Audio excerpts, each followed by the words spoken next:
आता तुम्ही सांगा, शाकाहारी याच्यात जर प्रोटीन नसतं तर आपले एवढे मावळे लढले असते का? हो खरं तर. आणि त्यावेळेला त्यांच्या बेल्ट वगैरे सुद्धा एक तलवार उचलायची झाली तर आता आपल्याला शक्य नाही. तर ज्वारीची भाकरी आणि पिठलं भाजी, काय अंडी असतील, दूध दुभतं असेल, असं खाऊन आपलं सैन्य लढलेलं आहे. अटके पार झेंडे लावलेले आहेत. प्रोटीन आहेच ना आहारात. हो. नाही कसं म्हणता? बरोबर. की त्या संशोधनानुसार जी मुलं आपल्या आईवडिलांबरोबर खातात आणि ज्यांच्या आईवडिलांची हेल्दी हॅबिट आहे, त्या मुलांमध्ये पण हेल्दी हॅबिट्स येतात खाण्याच्या आणि त्यांची ब्रेन डेव्हलपमेंट छान होते. ज्या ताकदीवर छत्रपती शिवाजी महाराजांनी स्वराज्य निर्माण केलं, ती ताकद पुन्हा महाराष्ट्रामध्ये परत येऊ शकते जर तुम्ही पॅकेट फोडलं नाही आणि तुमच्या पारंपरिक जेवणाकडे वळलात तर. अगदी खरंय. नमस्कार मंडळी, 4ची कॉफी स्मिता बरोबर या इन्फॉर्मेटिव्ह पॉडकास्टमध्ये तुमच्या सगळ्यांचं पुन्हा एकदा मनापासून स्वागत आहे. मागच्या एपिसोडमध्ये आपण डॉक्टर प्रिया दणके यांच्याकडून जाणून घेतलं की वजन कमी करण्यासाठी मन किती महत्त्वाचं आहे आणि मनावर काम करण्यासाठी होमिओपॅथी हे किती प्रभावी आहे हे आपल्याला कळलेलं आहे. होमिओपॅथीचा आणि पुष्पौषधींचा वजन कमी करण्यासाठी किती फायदा होऊ शकतो हे त्यांनी खूप छान एक्सप्लेन केलेलं आहे. आणि आजचा एपिसोडसुद्धा तितकाच महत्त्वाचा आहे, कारण यामध्ये आहार कसा घेतला पाहिजे आणि आहारामध्ये प्रोटीनला खूप महत्त्व आहे.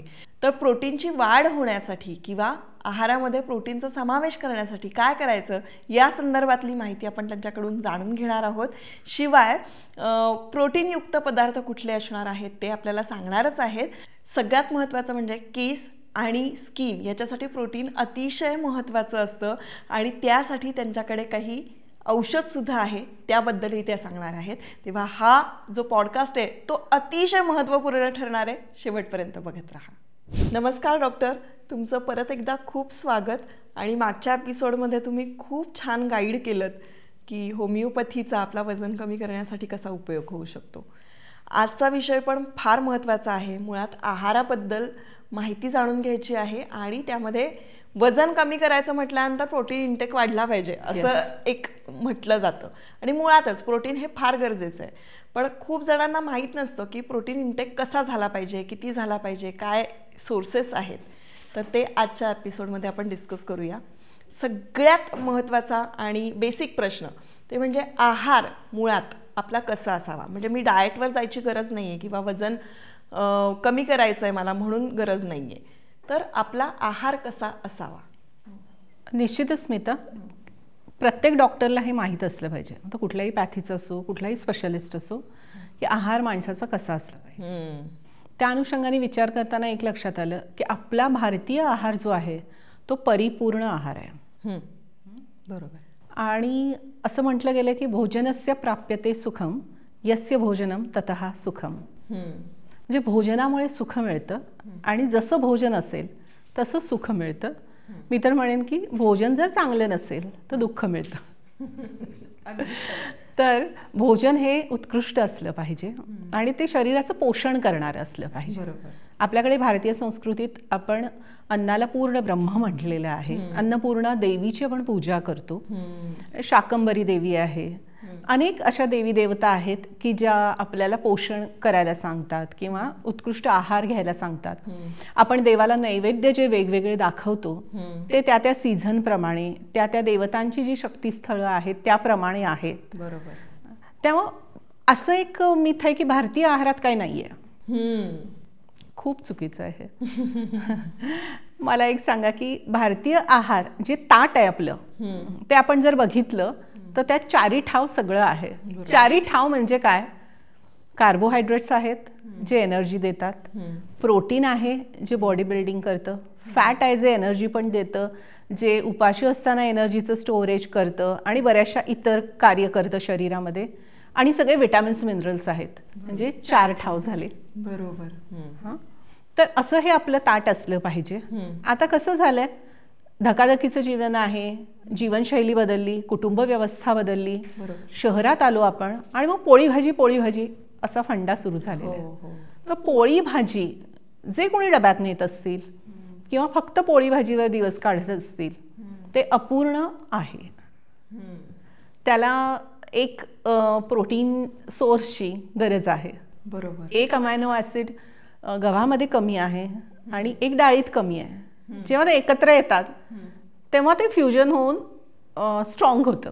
बरं. कम्प्लीट प्रोटीन होतं, कम्प्लीट आहार होतो तो. तेव्हा फक्त पोळी भाजी न ठेवता त्याच्यामध्ये बाकीचेही सगळे घटक असले पाहिजेत. बरोबर. आता रोज रोज आपण नैवेद्य दाखवतो तसा आहार घेणं शक्य नाही, तेवढं रांधणं पण शक्य नाही.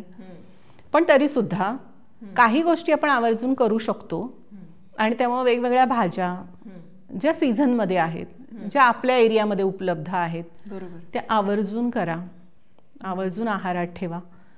वेगवेगळ्या डाळी आहेत आपल्याकडे, उसळी आहेत, शेंगा वेगवेगळ्या आहेत, फळभाज्या आहेत, त्या आवर्जून आणा. ज्या महिला वर्किंग आहेत त्या बऱ्याच वेळा म्हणतात की पालेभाजी निवडायला वेळच नाही, एवढे कोण सगळं करणार. एखादी मदतनीस घ्या, पण ते चुकवू नका. ओके. जर का आपण डाएटवर गेलो तर जनरली असं म्हणतात की प्रोटीन खूप खायला पाहिजे, प्रोटीन इंटेकनी मसल बिल्ड होतात, किंवा मग जे कोणी जिम करतात त्यांनी प्रोटीन इंटेक व्यवस्थित ठेवला तर आपलं वजन कमी व्हायला मदत होते. एक जनरल माहिती ही आहे. पण एरवी जे काम करणारे आहेत किंवा गृहिणी आहेत किंवा जे डाएटवर नाही आहेत तर त्यांच्या आहारामध्ये प्रोटीन किती असायला हवं? आता सर्वसाधारण सगळेजण बघतात, गुगल करतात आणि मग बघतात की वजन जेवढं आहे आपलं तेवढे ग्रॅम, म्हणजे 60 किलो वजन असेल तर 60 ग्रॅम प्रोटीन माझ्या आहारात पाहिजे. असं एक आहे. माझं असं म्हणणं आहे की 0.8 ग्रॅम, म्हणजे 60 जर वजन असेल तर साधारण 45 ते 48 ग्रॅम प्रोटीन पुरतं. बरं. हा तुम्ही ॲथलीट आहात, खूप मसल्सवर काम करता, जिम करता, मग 1 ते 1.5 पण लागू शकतं. बरं. पण 0.8 वर ठीक आहे. बरं. म्हणजे जे जनरल लोक आहेत त्यांच्यासाठी, सगळ्यांसाठी. बरं. आणि मग शाकाहारी जेवणामध्ये पण प्रोटीन आहे. त्यासाठी तुम्हाला थोडी नियोजन करावं लागेल तुमच्या आहाराचं.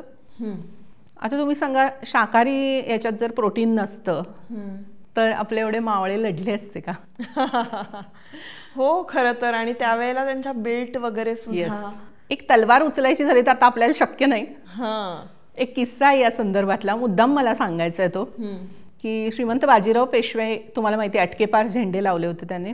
त्यांचं सैन्य असं सगळे मराठमोळे मावळे आपले, आणि तुटून पडायचं शत्रूवर. तर एका मुस्लिम सरदारानी, मुघल सरदारानी विचारलं, बोले पेशवाजी, ये आपके जो सैनिक है वो इतना हम पे टूट पड़ते हैं, क्या खिलाते क्या हो उनको? कारण यांच्या छावण्यांमध्ये दिवस रात्र नॉनव्हेज असायचं. बरोबर. क्या खिलाते हो?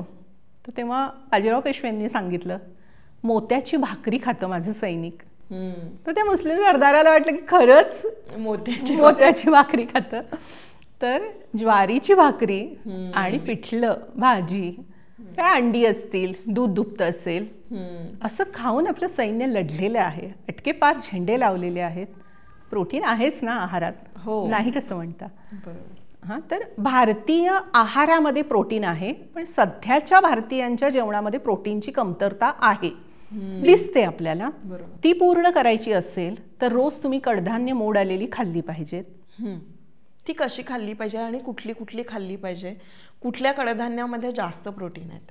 नाही, त्यामध्ये काही डिफरन्स नाही आहे की या कडधान्यात जास्त आहे त्या नाही आहे. साधारण मटारमध्ये जास्त आहे, बरोबर, चवळी आहे, बरोबर, सगळ्यात जास्त छोलेमध्ये. म्हणजे तुम्ही फुटाणे खाल्लेत तरी तुम्हाला प्रोटीन मिळणार आहे, बरोबर. किंवा हरभरे आहेत, आता सोलाणे येतात ते, त्यामुळे जास्त प्रोटीन आहे. मोड ज्याला भरपूर येतात आणि मोड आल्यानंतर ते कडधान्य जे छोटं असतं ते फुगून मोठं होतं, त्यात जास्त प्रोटीन आहेत. बरं. तर ते प्रोटीन, ती कडधान्य रोजच्या रोज आहारात पाहिजेत. दूध पाहिजे, ताक पाहिजे, आणि डाळी, उसळी, म्हणजे उसळ म्हणजे आलीच, पण डाळी पाहिजेत. तुम्ही थोडंसं प्रोटीन इंटेक वाढवायला सोयाबीन भाजून त्याची थोडी पावडर गव्हाच्या पिठामध्ये तुम्ही घालू शकता. ओके.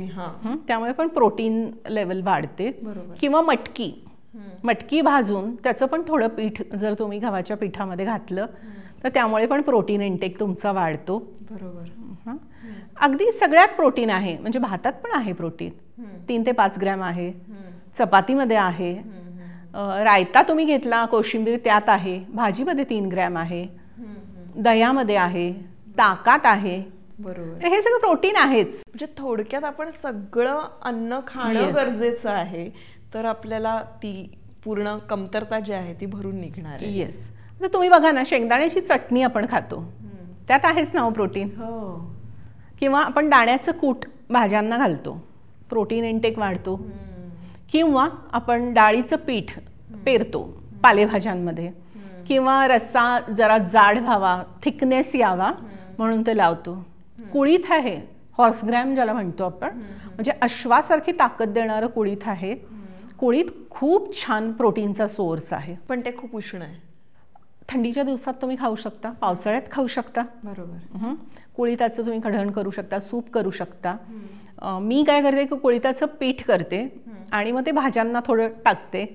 किंवा मग रसभाजी असेल तर त्याला दाटपणा येण्यासाठी कुळीथाचं पीठ, सूपला दाटपणा येण्यासाठी कुळीथाचं पीठ, किंवा कुळीथाचं पिठलं सरळ सरळ.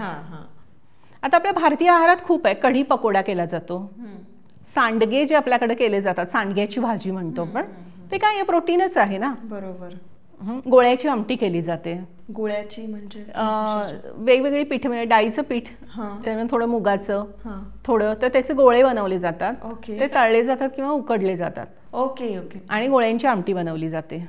किंवा नागपूरकडे गोळा भात करतात. हो. ते काय आहे, भातात प्रोटीनच ऍड केले ना. बरोबर बरोबर.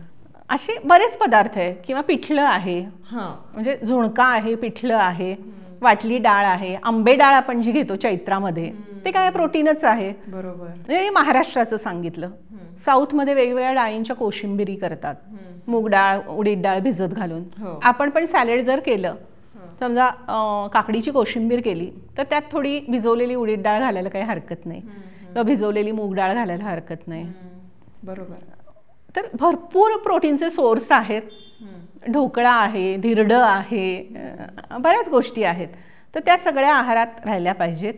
आणि असं जर परिपूर्ण वाटत असेल आहार असावा, तर माझं असं म्हणणं आहे की थोडं पुरुषांनीही स्वयंपाकघरात यावं, दोघांनी मिळून तो स्वयंपाक करावा, मुलांनाही त्यात सामील करावं आणि सगळ्या कुटुंबांनी मिळून ते खावं. आत्ताच एक संशोधन आलेलं आहे की त्या संशोधनानुसार जी मुलं आपल्या आईवडिलांबरोबर खातात आणि ज्यांच्या आईवडिलांची हेल्दी हॅबिट आहे, त्या मुलांमध्ये पण हेल्दी हॅबिट्स येतात खाण्याच्या, आणि त्यांची ब्रेन डेव्हलपमेंट छान होते. करेक्ट. सो खूप पदार्थांची तुम्ही आता नावं सांगितली, खूप सोर्सेस सांगितले की याच्यातून आपल्याला प्रोटीन मिळू शकतं, किती हवं हेही सांगितलं. आणि अर्थातच मांसाहारी पदार्थांमध्ये सुद्धा प्रोटीन आहे. पण सगळ्यात जास्त कशात आहे मांसाहारी पदार्थांमध्ये? चिकन, फिश, अंड, या तिन्हीमध्ये. म्हणजे मटण पण आलं, पण आम्ही डॉक्टर मटण खायला नाही प्रेफर सांगत नाही, कारण त्याच्यात फॅट खूप आहे म्हणून. तर या गोष्टी तुम्ही मांसाहारामध्ये घेऊ शकता. बरोबर. जसं आपण म्हणतो ना, चिकन करी आणि भात, किंवा भात आणि मासे, हुमण माशांचं जे गोव्यात खाल्लं जातं, बेस्ट फूड आहे ते. बरोबर. पण म्हणजे आपण काय म्हणतात, रेग्युलरली जेवणामध्ये कडधान्य, त्यानंतर पालेभाज्या, बरं पालेभाज्यांमध्ये सुद्धा आपल्याला काही प्रोटीन मिळू शकतं? हो, पालेभाज्यांमध्ये पण प्रोटीन आहे. बरं. 3 ग्रॅमपर्यंत भाजीमध्ये पण प्रोटीन आहे. एक समजा बाउल, म्हणजे हे जे मी 3 ग्रॅम 6 ग्रॅम सांगते ना, ते साधारण एक घास ज्याला म्हणतो ना, एक 2 ते 3 घास होतील याच्यामध्ये तेवढं होतं ते. बरोबर. माउथफुल ऑफ ज्याला म्हणतो तसं. आता भाज्यांमध्ये पण बघा, डाळ भिजवून घालतात बऱ्याचशा पालेभाज्यांमध्ये. आमच्याकडे गावाकडे ते तसं करतात. तर त्याच्यामुळे पण त्याचं प्रोटीन कंटेंट वाढतं. शेंगदाणे घालतात. बरोबर. आता उडदाचं घुट्ट म्हणून हा एक साताराकडचा प्रकार आहे, तर ते काय हायली प्रोटीनस आहे. बरोबर. किंवा पिठल्यामध्ये सुद्धा बऱ्याच वेळा शेंगदाण्याचा कूट घातला जातो, प्रोटीन आहेच त्याच्यामध्ये. आणि दही आहे, त्याचं प्रोटीन कंटेंट वाढवायचं असेल तर तुम्ही मिल्क पावडर घालू शकता दही विरजताना. बरं. त्यामुळे हाय आणखी प्रोटीन मूल्य त्याचं वाढतं. बरोबर. सो बेसिकली आपण या सगळ्या गोष्टी थोड्या थोड्या घेतल्या की आपला प्रोटीनचा इंटेक जो आहे, जो आपल्याला गरजेचा आहे तो कम्प्लीट होऊ शकतो. त्यासाठी हे सगळे पदार्थ आपण थोडे थोडे आपल्या आहारामध्ये घेतले पाहिजेत. सो हेच जाणून घेणं फार महत्त्वाचं आहे, कारण आपल्याकडे आजकाल इतकं मिथ आहे की प्रोटीन हवं असेल तर तुम्ही फक्त पनीरच खा, टोफूच खा किंवा मग फक्त नॉनव्हेजच खा. तर आपला जो भारतीय आहार आहे तो संपूर्ण आहार आहे, आणि तो जर का आपण संपूर्ण घेतला, मला असं वाटतं की तुम्ही कोशिंबीर सांगितली, तुम्ही भाज्या सांगितल्या, त्यानंतर तुम्ही डाळी सांगितल्या, या सगळ्यांमध्ये कॅल्क्युलेशन केलं तर एकूण आपलं प्रोटीनचा इंटेक कंप्लीट होणार आहे दिवसभराचा. सो आपण हे अशा पद्धतीनं घेतलं पाहिजे. हे कळलं. आता तुमच्याकडून आम्हाला गोल्डन टिप जाणून घ्यायची. येस.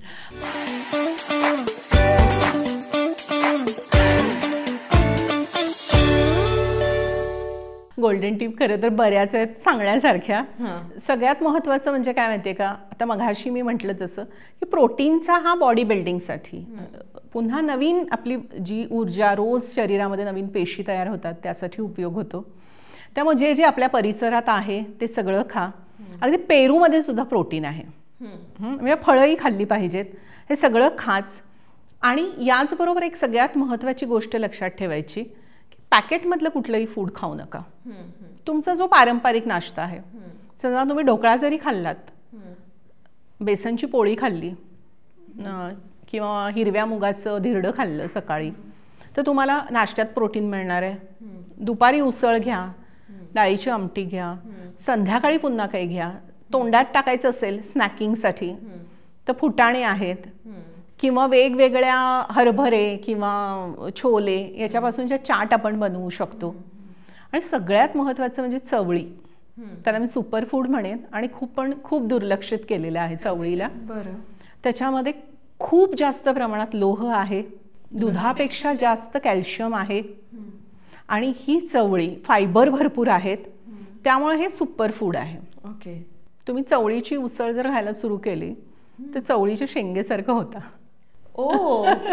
म्हणजे बारीक होता, कारण प्रोटीन आहे खूप चांगलं, ते चांगलं शोषलं जातं. जेव्हा काय होतं स्मिता की आपण प्रोटीन म्हणतो तेव्हा आपली डायजेस्टिव्ह सिस्टम जी आहे, जी तोंडापासून सुरू होते, तर ती पण तेवढी सक्षम असली पाहिजे की तेवढ्या प्रोटीनचं ती ॲब्सॉर्प्शन करू शकेल, डायजेशन करू शकेल. आपण नीट चावून खाल्लं पाहिजे.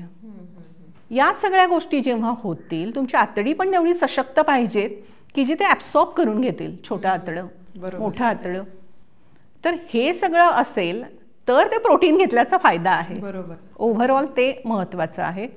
गोल्डन टिपमध्ये मी सांगेन की शेंगदाण्याचं एक ड्रिंक तुम्ही करू शकता. शेंगदाणे भिजत घालायचे आणि एक 6 तासानंतर ते उपसून काढायचे, ते पाणी फेकून द्यायचं, आणि ते शेंगदाणे मिक्सरमधून फिरवायचे.